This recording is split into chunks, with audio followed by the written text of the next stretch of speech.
muy importante porque para empezar a hablar de inclusión, para empezar a trabajar con nuestros estudiantes, experiencias de aprendizaje que realmente sean inclusivas, debemos empezar a entender qué son barreras, qué son fortalezas y cuáles son los apoyos necesarios que necesita un estudiante con algún tipo de discapacidad. Entonces, para esto, nosotros, TGV Rural, vamos a trabajar sábado a sábado tratando de darles un poco más a este trabajo en nuestro desempeño docente para poder conocer estos temas que son muy importantes. Para esto hemos puesto una frase muy interesante. Por ejemplo, nos dice garantizar una educación inclusiva, equitativa y de calidad para todo el alumnado y promover oportunidades de aprendizaje a lo largo de la vida. Ese es nuestro mensaje para hoy, que vamos a garantizar una educación inclusiva, equitativa, dar a todos según sus necesidades, no igualdad, sino equidad, ¿ya? Entonces, continuamos. Para esto les hemos elegido un video muy interesante que va a dar un poco la introducción al tema que se va a tratar hoy. Bien, vamos con el video.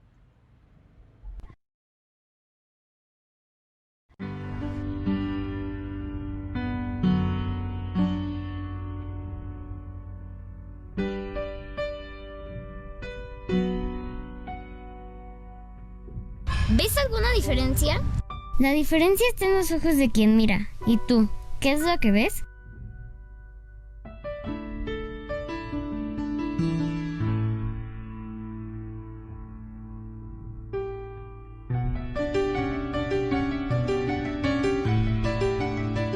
No soy yo quien no te ve.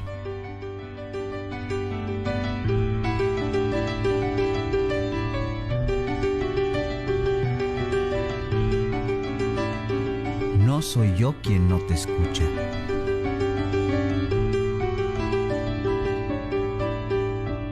El obstáculo no soy yo. La discapacidad solo existe por culpa del entorno. ¿Te lo explico con manzanitas? Si en lugar de obstáculos hubiera facilitadores, todos tendríamos las mismas oportunidades. Si todos nos tratáramos como iguales, con los mismos derechos, entonces no hay discapacidad.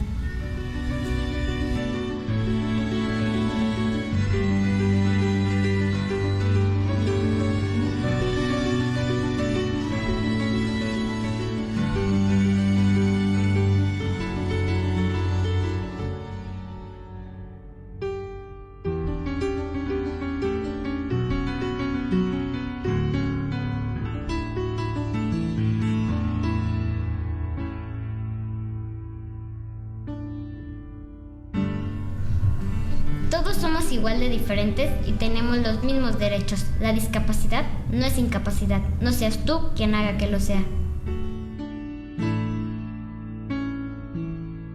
Juntos por nuestros derechos.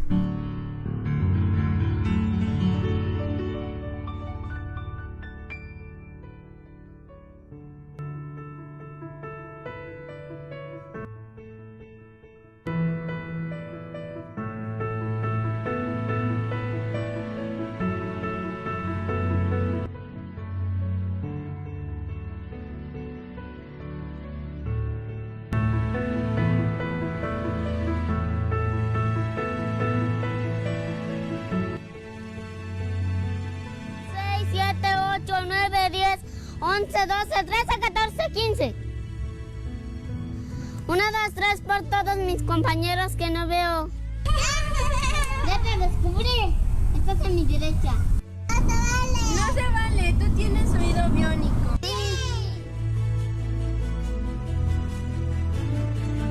No nos hagas diferentes, mejor haz la diferencia. En una ciudad incluyente donde todos disfrutemos los mismos derechos. Tristeza, alegría, tristeza, alegría, miedo. ¿Te parece divertido? Pues no lo es. No es un juego, las discapacidades psicosociales existen y como se trata de una discapacidad invisible, quienes la sufran son incomprendidos y rechazados por la sociedad. ¡Infórmate! ¡No los dejes fuera!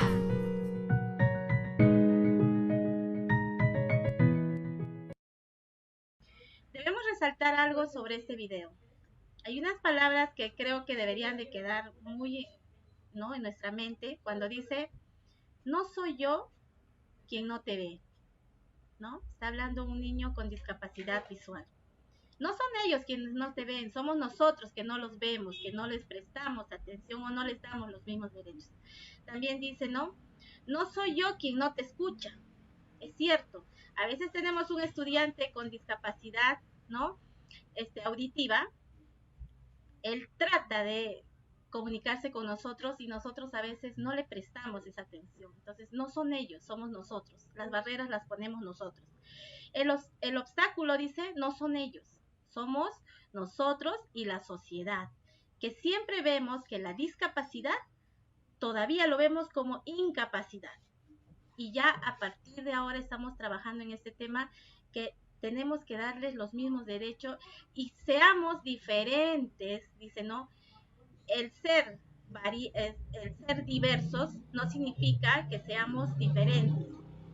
Hagamos nosotros, dice, la diferencia y aprendamos a convivir con las diversas, no solamente discapacidades, sino diversidades que hay entre nosotros y seamos más empáticos.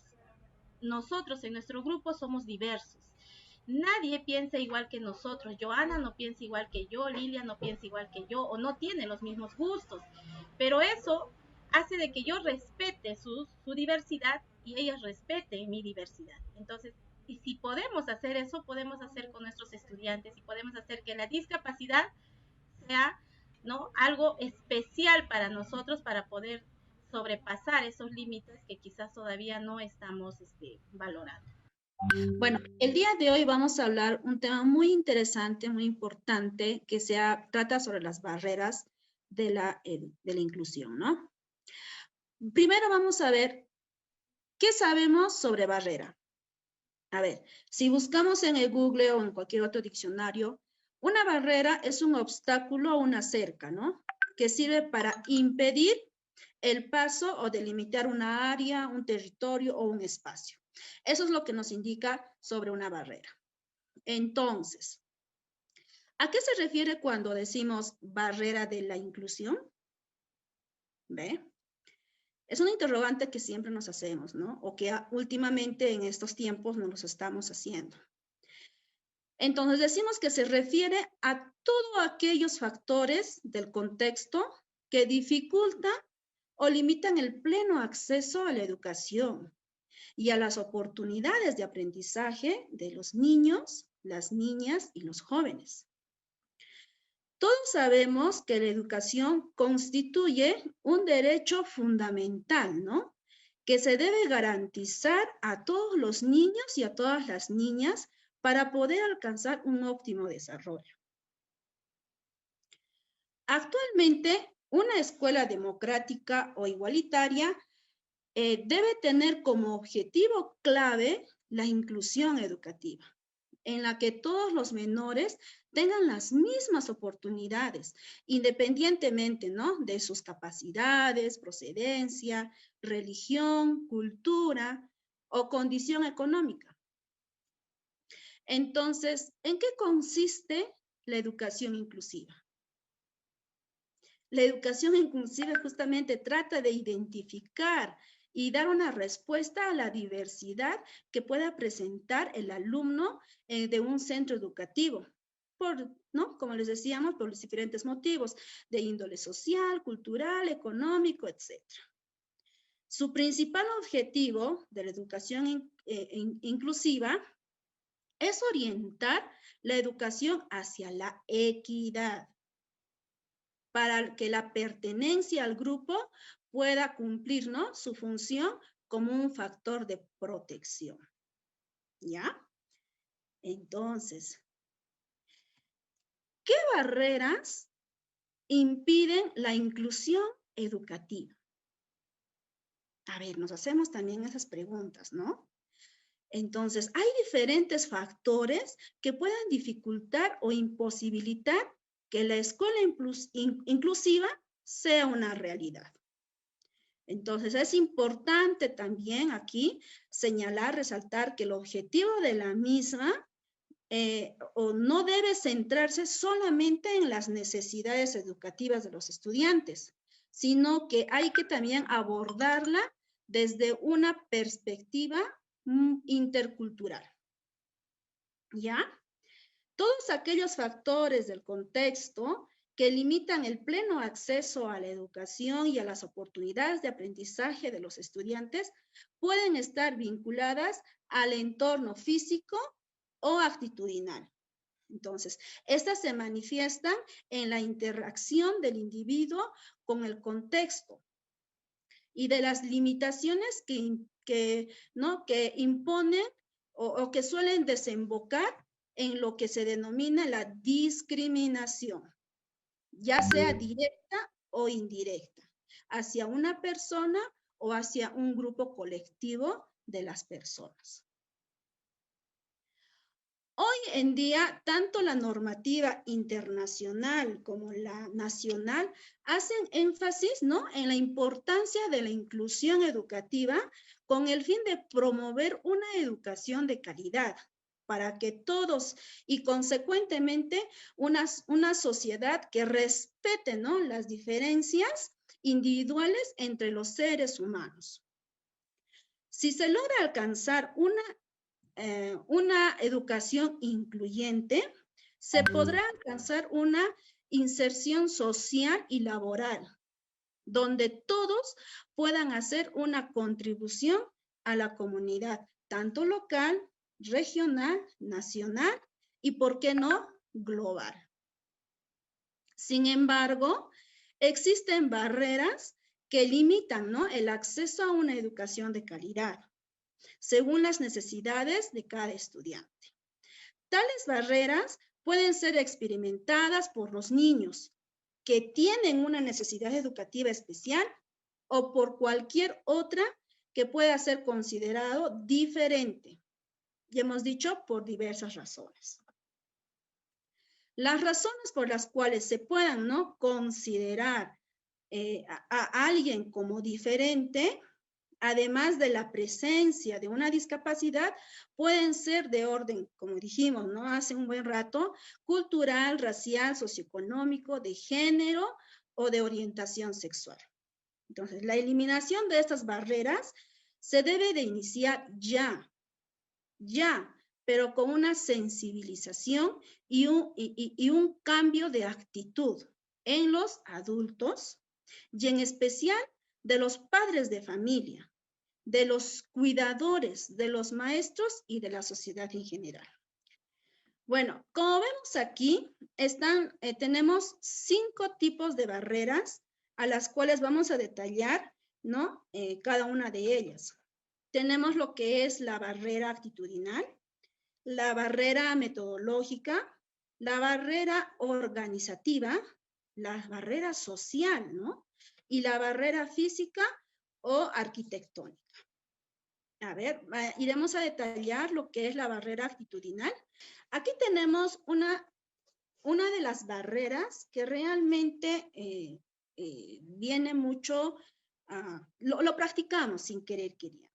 A ver, esas barreras actitudinales pueden definirse como medios que dificultan, ¿no?, el acceso de las personas con discapacidad a los diferentes espacios.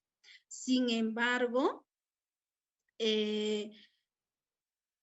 no de una manera que haya acceso físico, sino también que existen las actitudes de prejuicio o de no inclusión, ¿ya? Porque de las personas que frecuentan dichos espacios, las actitudes pueden ser conscientemente o inconscientemente, ¿ya? Esta barrera se caracteriza por las actitudes que impiden, como bien les digo, el acceso completo a los espacios y a las actividades, ¿no?, de las personas con discapacidad. Esto se debe a que hay formas de comportarse que pueden inhibir, pueden restringir, oprimir o desalentar lo que es la permanencia en los espacios de estas personas, ¿no? De las personas que no tienen esta discapacidad. O sea, no se sienten, como quien dice, a gusto, ¿ya? El acto de no planificar realmente un espacio para estas personas con discapacidad puede ser un ejemplo claro de una barrera actitudinal. Esto mayormente se da en lo que es a veces en las instituciones educativas, ¿no? Ya que esta actitud de no pensar en la diversidad de los diferentes o de las diferentes, ¿no?, necesidades para el uso de los espacios de estos niños con discapacidad. En otras situaciones, otra barrera podría ser o es en realidad el prejuicio, el infantilismo, ¿no? El tratar con falta de respeto a las personas, ¿no? O de tal manera que las personas se sientan desplazadas o incapacitadas, ¿no? Para llevar a cabo las actividades que se están llevándose en ese momento o en ese espacio. Entonces, ¿cómo podemos nosotros identificar la barrera actitudinal? A ver, cuando observamos una actitud negativa de un maestro hacia un alumno o entre los compañeros, ya sea dentro o fuera del aula, es una barrera actitudinal. Esto está relacionado, ¿no?, como les decía, con el prejuicio y con la discriminación que se tiene a estos niños. Otro indicador, ¿no?, que nos diga que es una barrera o que hay una barrera actitudinal es cuando los padres tienen muy bajas o muy altas perspectivas sobre sus niños, ¿no?, o sobre el estudiante. O también que exista lo que es la sobreprotección. Esa también es una barrera actitudinal. Otro es el acoso y el rechazo de los compañeros. Como les decía, dentro y fuera del aula. Cuando la familia, la comunidad e incluso el mismo personal de la ayuda humanitaria discrimina a las personas con discapacidad, pues a veces no entienden la condición o la necesidad que se debe atender a este niño. Entonces, ahí también estamos presenciando de una barrera actitudinal.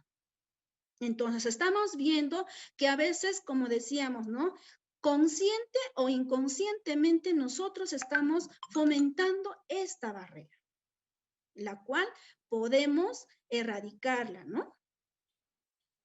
Esta barrera es la más difícil realmente de cambiar porque se encuentra, ¿no?, arraigada realmente en nuestra sociedad.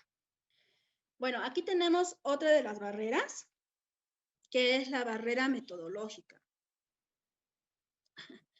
Bueno, no hace muchos años atrás escuché esta frase: él no es mi alumno, sino del especialista. Quizás alguna vez también ustedes lo hayan escuchado o inconscientemente lo hayan pronunciado. Y yo me preguntaba, ¿no?, ¿por qué se expresan de esa manera? ¿Acaso es difícil poder comprender y trabajar con un niño que presenta la discapacidad? Entonces, esta frase se hace, ¿no?, hace la suposición que, o hace entender, ¿no?, que la maestra o el maestro no tiene las condiciones suficientes para poder afrontar, ¿no?, la educación de un alumno con discapacidad. No se siente capaz. Eso es lo que realmente pienso y pensaba en ese momento.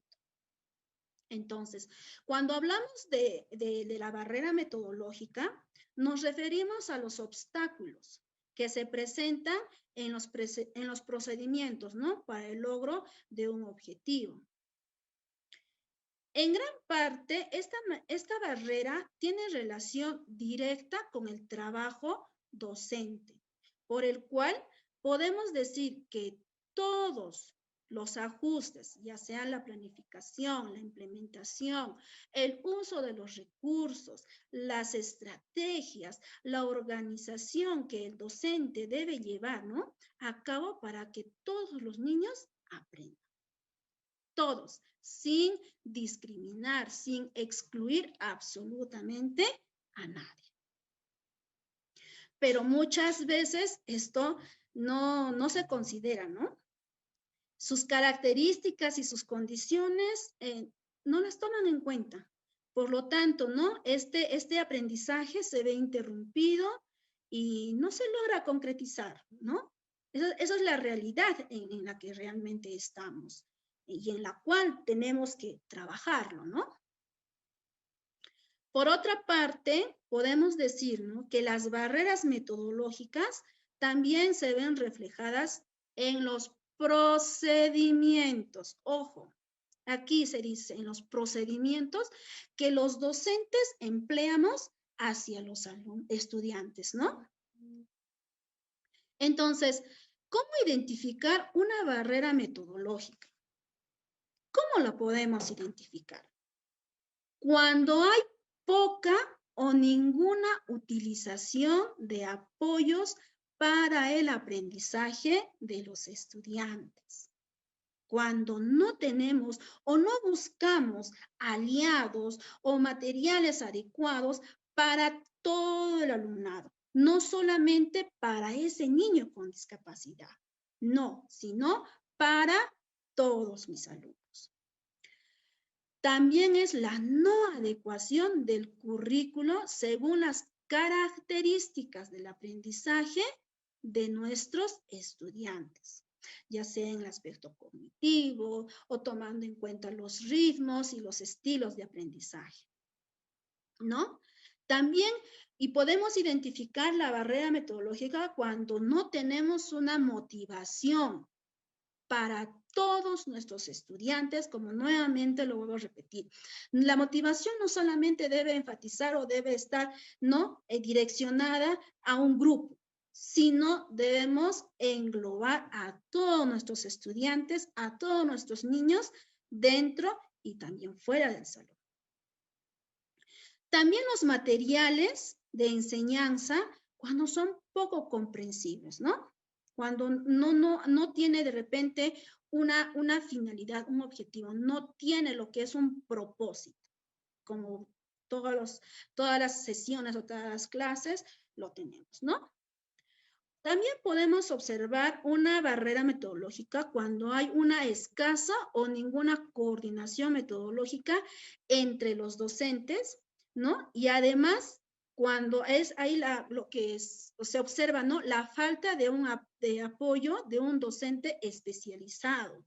Eso también nosotros tenemos que, de alguna forma, buscarlo. Tenemos que buscar, como bien le decía hace un momento, aliados que nos puedan ayudar y aportar justamente para que nuestros niños con o sin discapacidad logren el aprendizaje esperado.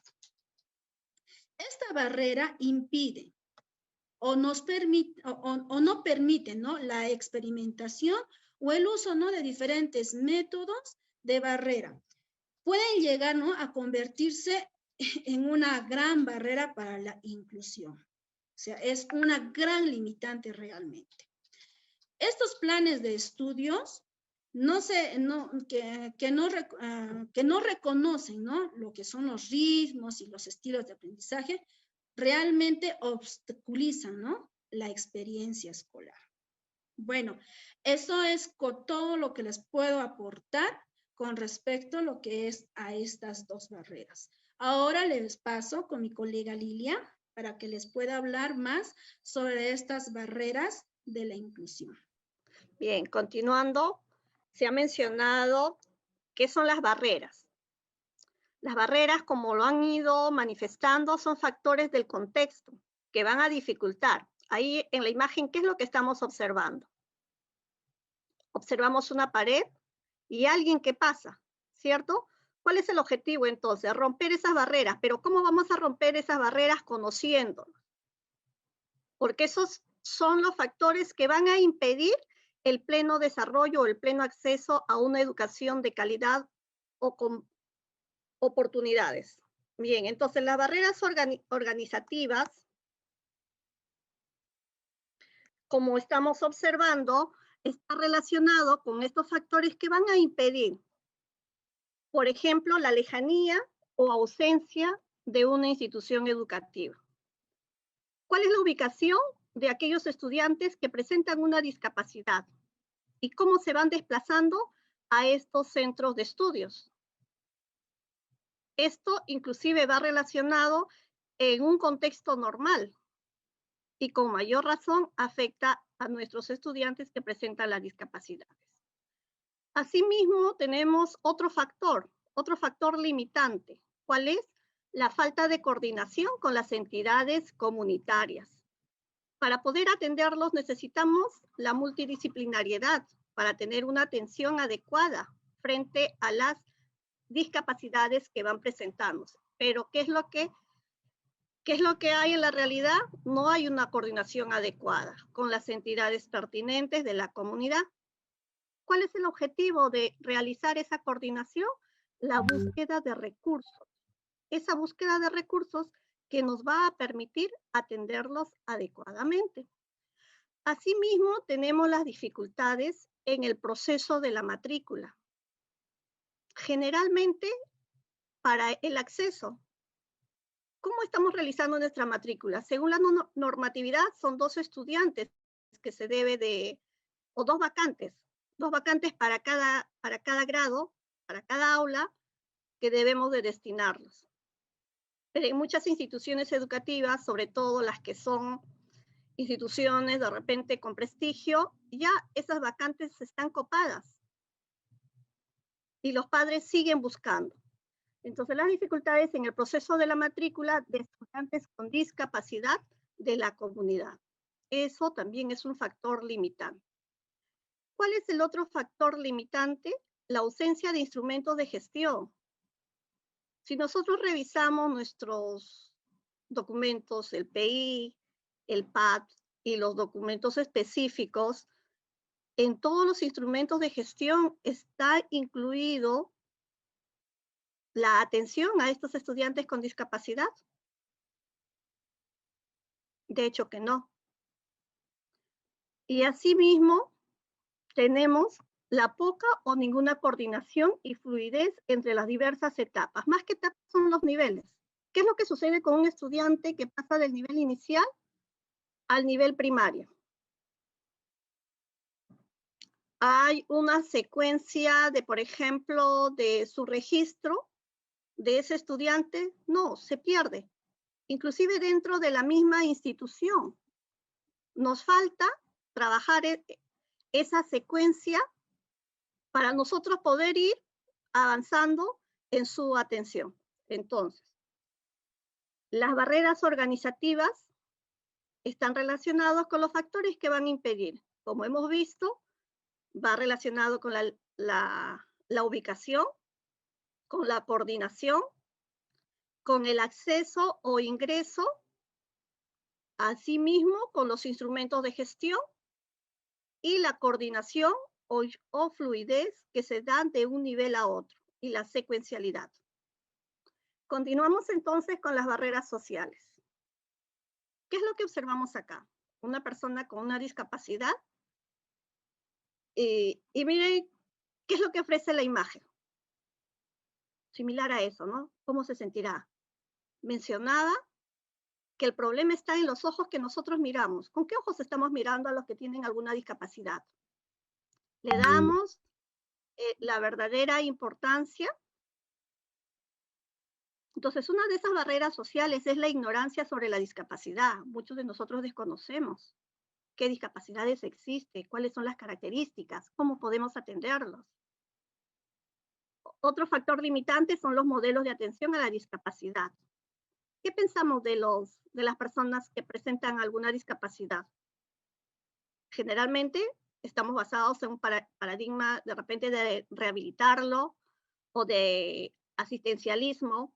No lo consideramos como una persona que puede desarrollarse, puede desenvolverse, tal igual como las otras personas, brindándole las mismas oportunidades, los mismos espacios. Hace algunos años, por ejemplo, no se daba esto del acceso en cuanto a la matrícula, de permitir, ¿no?, estudiantes con alguna discapacidad que pudiera atender las aulas normales. Hoy en la actualidad sí se da, pero ¿cómo están distribuidos en el aula? ¿Cómo los estamos atendiendo? ¿Le damos la debida importancia? Otro factor limitante que tenemos es la ausencia o las escasas oportunidades de inserción laboral. ¿Qué pasa cuando ellos van avanzando? Anteriormente ya hemos ido trabajando en las organizativas, en las barreras organizativas, avanzan en su escolaridad y a veces hay pocas oportunidades. Son pocas las instituciones que de repente se da esa atención, a pesar que la ley dice, no, un porcentaje a todos los cargos, pero de por sí tienen pocas oportunidades. La condición de pobreza. Somos un país subdesarrollado. Nos falta entender y atender a nuestra sociedad. ¿Qué es lo que sucede, por ejemplo, cuando vemos que un estudiante no cuenta con los recursos ahora en nuestra actualidad para poder acceder a estas clases virtuales? ¿Y cuán profundo debe ser o debe sentirse con esa discapacidad? Asimismo, la discriminación, ¿no? Discriminamos a las personas por distintas razones, por su orientación sexual, por su religión, por su manera de pensar. Como manifestó Ana Luz, debemos de entender, comprender a la otra persona. Desde el punto de vista del pensamiento crítico, ¿qué es lo que nos dice? Todos los puntos de vista son valideros. Pero yo debo de aprender, entender a esa persona, inclusive en los trabajos de investigación. Cuando se realizan las investigaciones y se hace, por ejemplo, las entrevistas, cada rango, cada sujeto de estudio, de igual manera, ¿no? Realizo mis entrevistas y tiene una validez, tiene un conocimiento. Y hoy en nuestra actualidad estamos viendo esto mucho más profundo. ¿Y cuán difícil debe ser si nosotros no nos ponemos ese lente y entender a la otra persona que tiene discapacidad y lo discriminamos? Asimismo, otra barrera social son los ambientes comunitarios de riesgo. De por sí, nuestro país prácticamente existe la violencia. Si esta violencia nosotros no conocemos, por ejemplo, el ciclo de la violencia, primero la verbal, vamos manifestando algunos términos, luego nos vamos a la física, y esto se hace un círculo vicioso. Al final termina en feminicidio. Pero ¿y qué sucede con las personas que tienen discapacidad? Muchas veces por la discapacidad que presentan, no pueden manifestar todas las dificultades que ellos están pasando, ¿no? Bien, asimismo, la explotación. Aprovechamos de repente de su condición para poder explotarlos, maltratarlos, ¿no? El maltrato infantil. Hace algunos años, ¿qué es lo que pasaba con estas personas que presentaban discapacidad? Los encerraban, los amarraban. Faltaba un poco de comprensión, de atención. El pandillaje.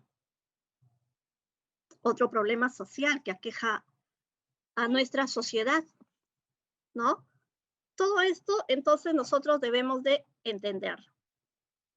Bien, pasamos entonces a las barreras físicas y arquitectónicas. ¿Qué factores limitantes existen? Observamos acá a una persona con esta discapacidad, puede desplazarse, por esa rampa. ¿Y qué sucede con los que no tienen esa oportunidad? ¿Será adecuado para que pueda desplazarse?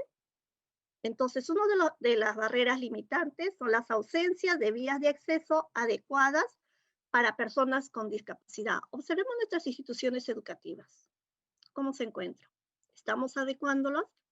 A pesar que los diferentes instrumentos de gestión o instrumentos de monitoreo nos dicen, ¿no? Si nosotros estamos cumpliendo o estamos atendiendo, contamos con estos recursos.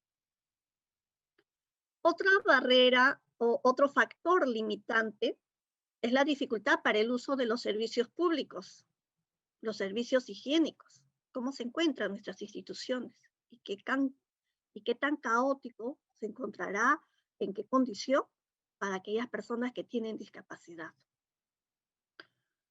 Esto también en los servicios públicos generalmente es común para cada una de las personas, pero no se da una atención o se va construyendo, ¿no? La parte en cuanto al diseño de la arquitectura para poder atenderlos según las diferentes limitaciones que presentan.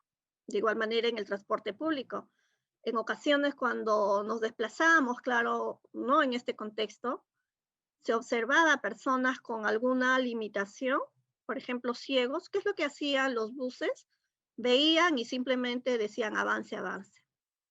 Y la persona por esa discapacidad que tenía, ¿cómo se sentiría? Y nadie decía nada, ¿no? Asimismo, la ausencia de referencias o señalizaciones para la orientación de personas con discapacidad sensorial. ¿Qué discapacidades sensoriales? Por ejemplo, la visual. ¿Qué tipo de adecuaciones arquitectónicas debería darse, por ejemplo, para esa señalización? Para la discapacidad auditiva, de igual manera, para la sordoceguera. Asimismo, tenemos otra barrera que va a impedir una educación de calidad, una atención, ¿no? Las aulas con inadecuadas ventilaciones. Hoy se hace mucho más apremiante, se podría decir, esta atención de los edificios de la parte arquitectónica, de tener una adecuada ventilación. Imaginémonos ¿qué sucede en un ambiente cerrado? En un ambiente cerrado, lo que va a ocurrir es que al momento de respirar, si nosotros tenemos una afección a las vías respiratorias, ¿no? Y nosotros tosemos, todo eso se expande en el ambiente. Y va a afectar, de hecho. Pero esto se va a hacer más profundo con aquellas personas que presentan alguna discapacidad, de repente porque no van a poder inclusive observar, ¿no? Qué es lo que está sucediendo a su alrededor. Por eso es importante hacer estas adecuaciones. Asimismo, el mobiliario. ¿Cómo están nuestros mobiliarios? Como se observa en diferentes eventos, ¿no? De una manera, con un mobiliario para hace cuántos siglos. La estructura, la forma, cómo se iba organizando antes de la pandemia. Hoy en la actualidad, por ejemplo, ¿cómo lo estarán atendiendo aquellos estudiantes que presentan alguna discapacidad en esta etapa a distancia? Asimismo, nos manifiesta la cercanía de la escuela, las vías, si son muy transitadas, o las fuentes de contaminación. Entonces, es muy importante entender cada una de las barreras que se ha ido mencionando desde un inicio, teniendo en cuenta que la diferencia está en los ojos de quien lo mira. ¿Con qué ojos estamos mirando nosotros a las personas que presentan discapacidad? ¿Qué estrategias podríamos nosotros trabajar para poder romper esas barreras, como se mostró en la imagen en la que inicié la exposición? Entonces, el día de hoy estamos trabajando, entendiendo cuáles son las barreras que impiden la atención a los estudiantes que presentan discapacidad, ¿no? Como lo mencionó Joanita, la actitudinal, la metodológica, cómo estamos realizando nosotros ese trabajo de planificación ¿Estamos dando esa atención? ¿Y qué sucede con aquellos que no cuentan con los recursos? También tendríamos que incluirlos acá.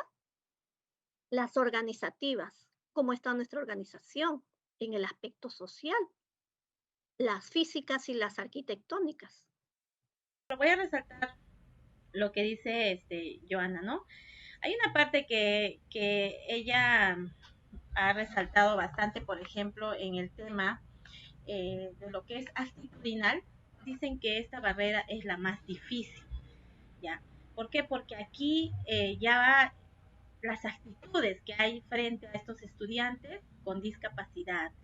¿Cómo son nuestras actitudes como personas frente a esta discapacidad? ¿Ya? Entonces, aquí nos dice, ¿no?, que hay falta de empatía, no les estamos dejando ser a estos estudiantes con discapacidad, no los dejamos ser personas que tienen los mismos derechos. También sí, estos prejuicios que están ahí, por ejemplo, ahí habló también ella, ¿no?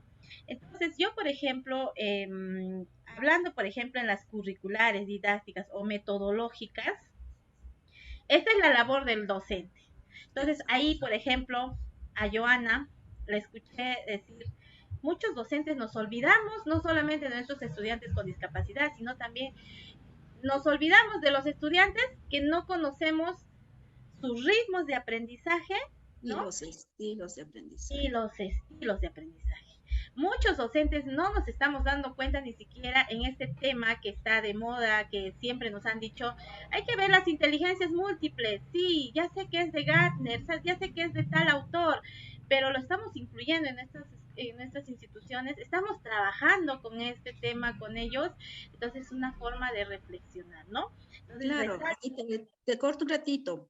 Sí, Justamente, o sea, como tú dices, no solamente estamos olvidando esto de los ritmos y estilos de aprendizaje, sino que solamente los docentes a veces nos enfocamos en un solo grupo que realmente está cumpliendo nuestras expectativas, lo que nosotros queremos que logre, y nos estamos olvidando de los demás. Entonces, justamente ahí también estamos, de alguna forma, discriminando. ¿Por qué no? Pese a que no tiene esa discapacidad, ¿ves? O sea, hay muchas cosas que trabajar dentro y fuera del aula, porque no solamente las sesiones las hacemos dentro del aula, también las hacemos fuera. Por ejemplo, un caso. A ver, está en el patio, está en la hora de recreo y que viene Pepito y dice, profesora, María me ha empujado o me ha dicho, eres un tonto, o de repente por su color de piel eres un negrito o eres un chinito, y la docente a veces poco o nada hace.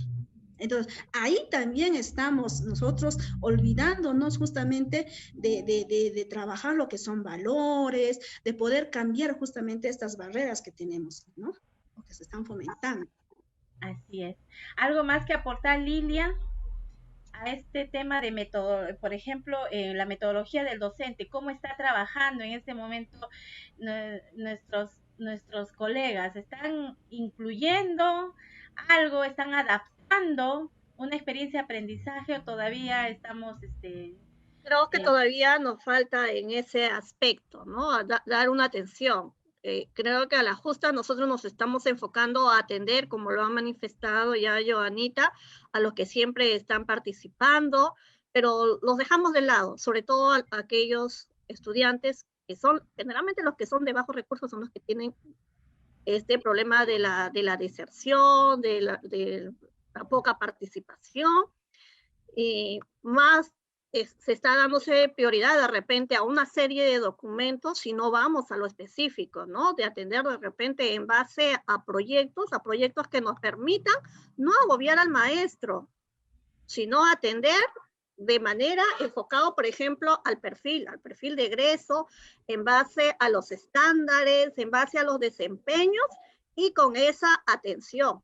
Ahí nosotros deberíamos de ir cambiando, como se dice, nuestro chip, y uno también ponernos en el lugar de los maestros. ¿Cómo están trabajando nuestros maestros? ¿Qué sucede cuando semanal, tal cosa, y en qué momento se va a dar ese espacio para que ellos también puedan ir planificando, creando, desarrollando investigación, desarrollando estos procesos de innovación.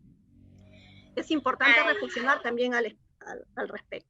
Nosotros vamos a hacer ese apoyo. Ya estamos seleccionando qué cosa necesitamos.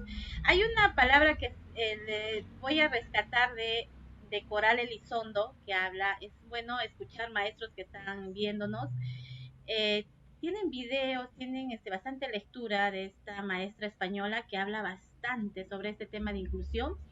Y ella dice algo muy cierto, que yo siempre rescato, y dice: los docentes que tienen estudiantes con algún tipo de discapacidad, como dice Lilia, a veces tenemos para aceptar hasta 2 estudiantes. En zona rural es difícil decirles no, porque ahí se te presentan 4 o 5 estudiantes. Entonces no puedes utilizar esa lógica de 2 nada más por institución, porque ahí también ya estás excluyendo a los estudiantes. Exacto. Incluso hay discapacidades severas en zonas rurales que no tenemos, ¿no? Como se dice, terapeutas o un equipo SANE que vaya y visite a los docentes para que apoye en las experiencias de aprendizaje. Entonces el docente se siente solo, se siente desamparado. Tiene al director que le está diciendo tus experiencias de aprendizaje, tus informes. Tiene a la UGEL que le dice cómo va trabajando, en qué momento se va a ocupar del estudiante si no conoce la discapacidad, no se ha preparado, no supo nunca que iba a tener un estudiante con discapacidad en su aula. Muchos docentes lo hacen de forma ya por su trabajo, por querer lograr eso, ¿no?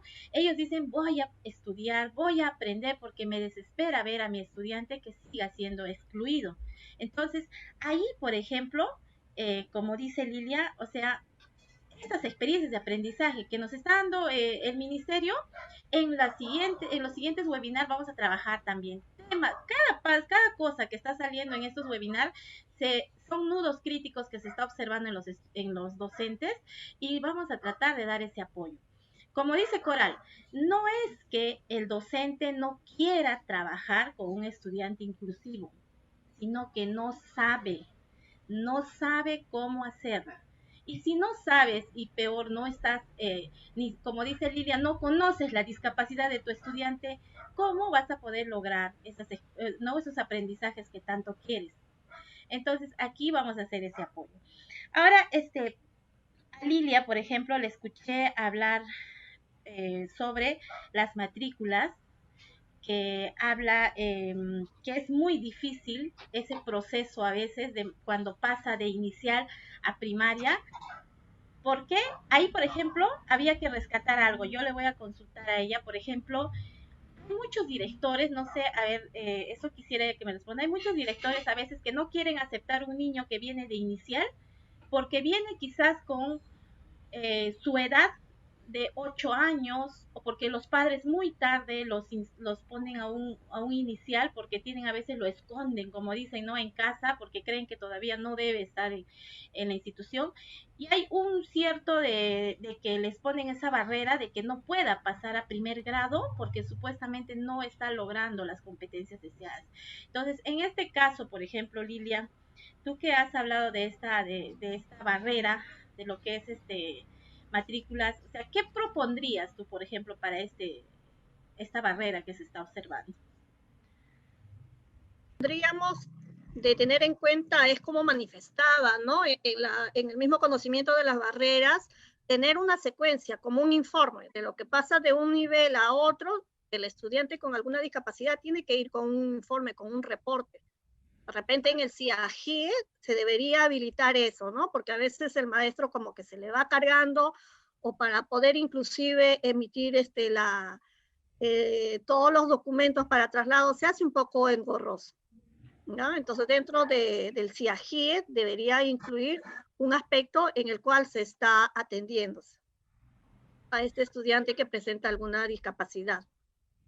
Pero ahí, por ejemplo, cuando los directores consultan al ministerio, el ministerio dice en ningún momento se les ha puesto barreras, incluso si el estudiante no tiene un DNI o no tiene la partida de nacimiento habilitada, o puede haber pasado tantas cosas, no sé, de repente ha llegado o el padre no ha logrado, les está dando acceso a que pueda ver la matrícula. O sea, a los estudiantes inclusivos se les da muchas facilidades, pero a veces los docentes o directores todavía no están trabajando mucho con la inclusión y de repente le están pidiendo lo mismo que a un estudiante que sí tiene, ¿no?, el proceso adecuado. Incluso así es. Incluso hay estudiantes de un CEBE que pueden haber logrado, digamos, su nivel de discapacidad, han podido superar algo en el PRITE, que es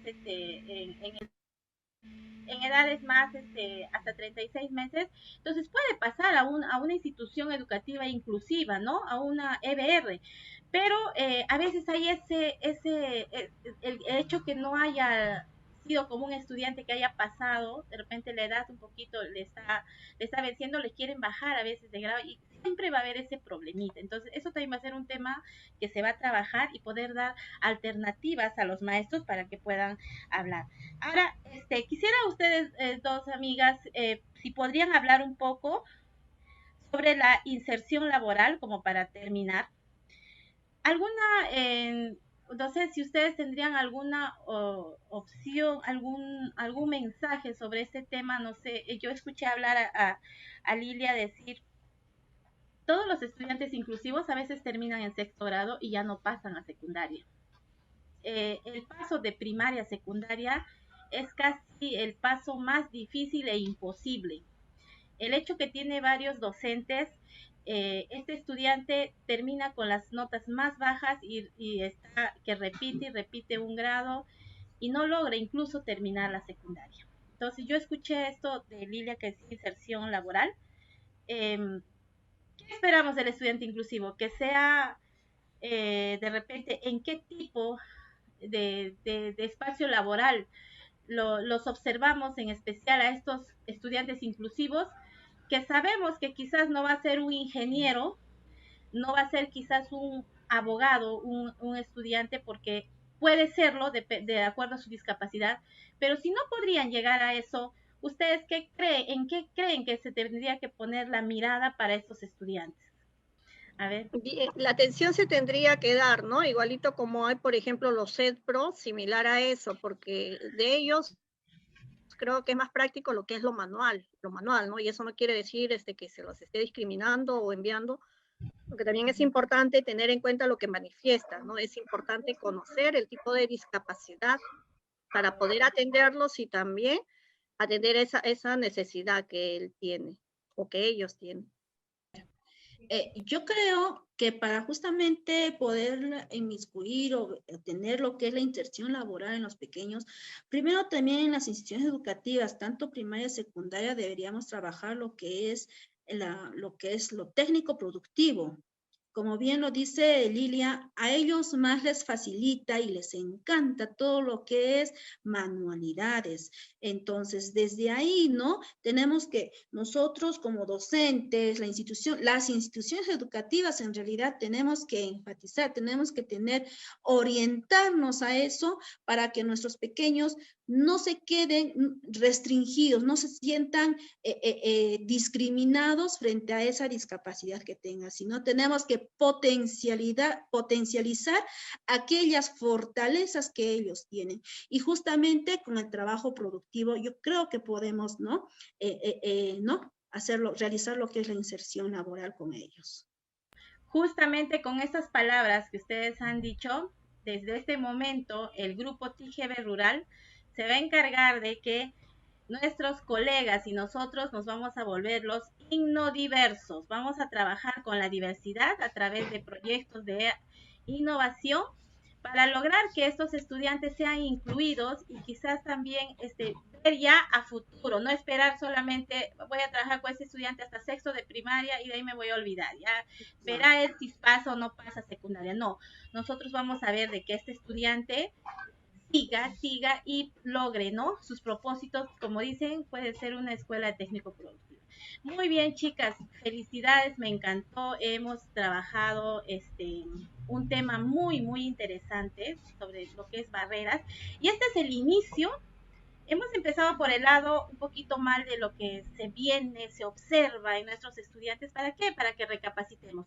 El siguiente tema que se presentará el día sábado con otras compañeras será sobre las fortalezas. Entonces, si se han dado cuenta, a todos los que nos estaban observando, las barreras en ningún momento dijeron que era del estudiante. No dijeron, la barrera de este niño que no escucha, pues es una barrera porque no me deja trabajar. No, ¿no? Eso.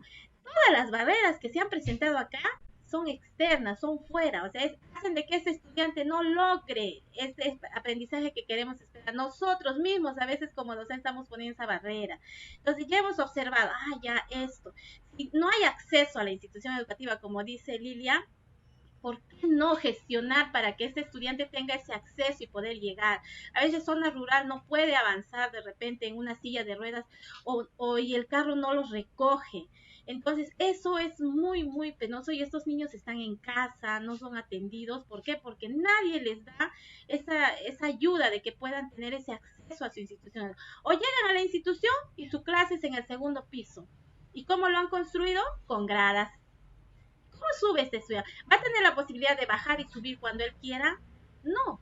Entonces, a veces sus compañeros le ayudan. Pero, ¿qué pasaría si tú construyes una escuela y en vez de ponerle una grada gigante, le podrías poner un pedazo de gradas y un pedazo de rampa, o usar una rampa donde pueden también subir las personas que no tienen discapacidad y también subir las personas que tienen discapacidad, ¿no? Podemos pensar en eso, porque no solamente debemos pensar de que a la persona con discapacidad hay que adaptarle. ¿Por qué no mejor haces algo que pueda ser para ambos? ¿Por qué no haces una experiencia de aprendizaje que pueda trabajarlo mi niño con discapacidad y mi niño sin discapacidad? ¿Por qué eso se llama inclusión.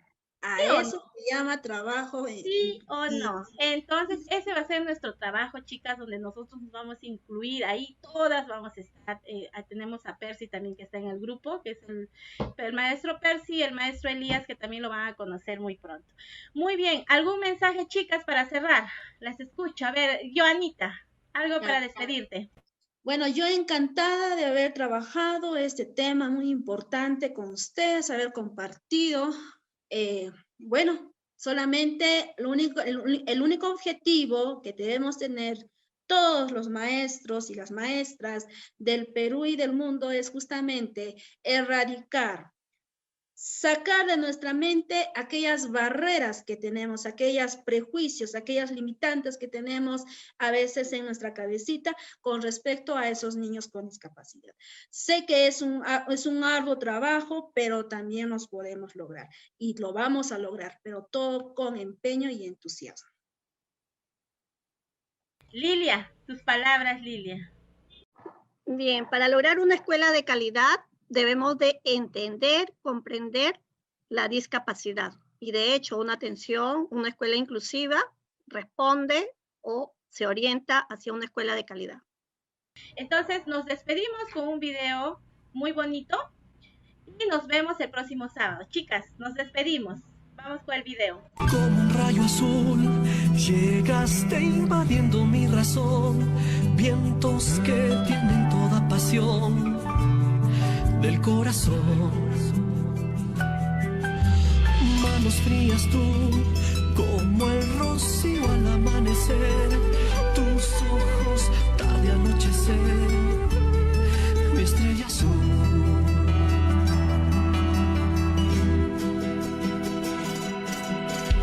Eres la sombra de mi alma, mi pasión, luz de cada día, en tus ojos mi destino pude hallar, Humampina y Ampi. Eres la sombra de mi alma, mi pasión, luz de cada día. En tus ojos mi destino pude hallar, Humampina y Ampi.